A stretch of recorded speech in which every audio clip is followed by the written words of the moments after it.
অত্যন্ত মানবিক একটি বিষয়। ১ থেকে ২ দিন বয়সী বাচ্চা, গার্ডিয়ানরা কেউই কিন্তু পোস্টমর্টেমের জন্য রাজি হন। কিন্তু ল এনফোর্স এজেন্সিও ছিলেন, হাসপাতাল কর্তৃপক্ষ ছিলেন, আমাদের রোগীর স্বজনরা ছিলেন।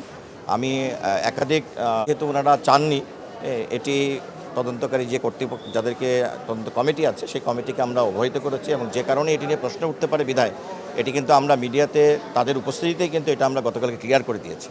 সো দ্যাট তদন্ত এটিকে ধারণ করেই ওনারা পরবর্তী পদক্ষেপ নেবেন এবং অন্যান্য যে সার্কামস্টেন্সিয়াল এভিডেন্স আছে সেই সব বিষয়গুলো ওনারা দেখবেন। আপনারা জানেন যে একাধিক ল এনফোর্স এজেন্সিও কিন্তু কাজ করেছে।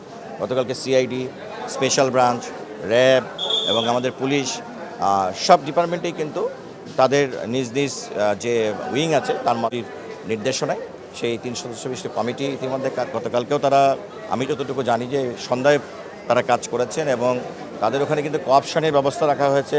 তারা ইঞ্জিনিয়ারিং ডিপার্টমেন্ট থেকে কোঅপশন করেছেন এবং তারা আমাদের যে নিমিউ আছে, যে মেনটেন্যান্স অথরিটি আছে, সেখান থেকেও তারা একজন সদস্য কোঅপ করেছেন এবং সেইখানে আমরা কিন্তু একজন নিওনেটোলজিস্টের একজন সিনিয়র চিকিৎসক, আমি যতটুকু জানি ওনাকেও ওখানে কোঅপ করা হয়েছে।